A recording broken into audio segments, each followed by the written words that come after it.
ওকে, আমাদের টাইপ 2 যেটা সেটা হচ্ছে মডুলাস আর আর্গুমেন্ট নির্ণয়। আমরা বলতেছি আমাদের টাইপ 2 যেটা সেটা হচ্ছে মডুলাস আর আর্গুমেন্ট নির্ণয়। তো প্রথমে আমরা একটু সূত্রগুলো জেনে নিব। তো প্রথম সূত্র এটা তো আমরা জানি, সেটা হচ্ছে ইমাজিনারি নাম্বার আই মানে হচ্ছে √(-1)। সেক্ষেত্রে আমরা লিখতে পারবো i² = -1। পরের সূত্র, যদি একটা জটিল সংখ্যা x + iy হয়ে থাকে তাহলে এই জটিল সংখ্যার মডুলাস কি হবে? মডুলাস আর হবে হচ্ছে √(x² + y²)। ঠিক আছে?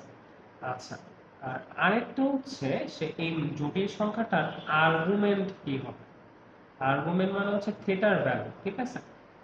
সো আর্গুমেন্ট থিটাটা হচ্ছে আমার 4টা চতুর্ভাগের জন্য 4 ধরনের হবে।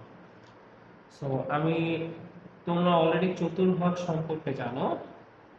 এটা হচ্ছে আমাদের প্রথম চতুর্ভাগ, যেখানে x আর y এর ভ্যালু পজিটিভ। x y কি?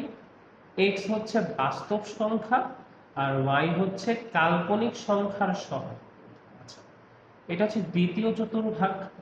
দ্বিতীয় চতুর্ভাগে x নেগেটিভ y পজিটিভ। তৃতীয় চতুর্ভাগে x নেগেটিভ y নেগেটিভ। চতুর্থ চতুর্ভাগে x পজিটিভ y নেগেটিভ। আমি একটু মনে করাই দিই, বামে গেলে x নেগেটিভ, ডানে গেলে x পজিটিভ, উপরে গেলে y পজিটিভ, নিচে আসলে y নেগেটিভ। আচ্ছা, সো এখন যদি আমরা প্রথম চতুর্ভাগে, এর আগে আমার একটা জিনিস মনে রাখতে হবে, জটিল সংখ্যায় আর্গুমেন্ট একটা লিমিটের মধ্যে থাকে। লিমিটটা কি?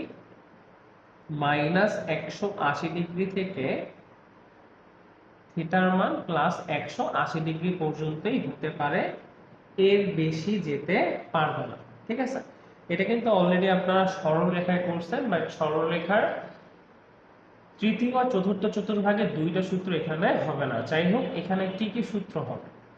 প্রথম চতুর্ভাগের জন্য সূত্র হচ্ছে tan ইনভার্স y/x। দ্বিতীয় চতুর্ভাগ এর জন্য সূত্র হচ্ছে পাই মাইনাস tan ইনভার্স y/x। তৃতীয় চতুর্ভাগ এর জন্য সূত্র হচ্ছে -পাই প্লাস tan ইনভার্স y/x। এবং চতুর্থ চতুর্ভাগের জন্য সূত্র হচ্ছে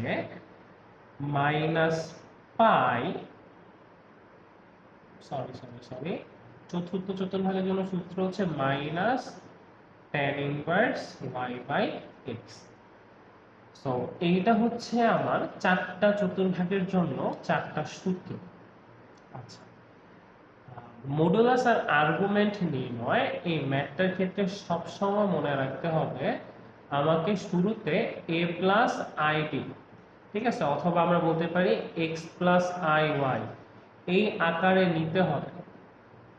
ওকে, এই আকারে নেওয়ার পরে, মানে যদি আমার এই আকারে দেওয়া থাকে তাহলে প্রবলেম নাই, আর যদি আমার এই আকারে না দেওয়া থাকে তাহলে আমাকে এই আকারে নিতে হবে। আর অলরেডি আমরা টাইপ 1-এ এই আকারে কিভাবে নিতে হয় এটা আমরা শিখছি।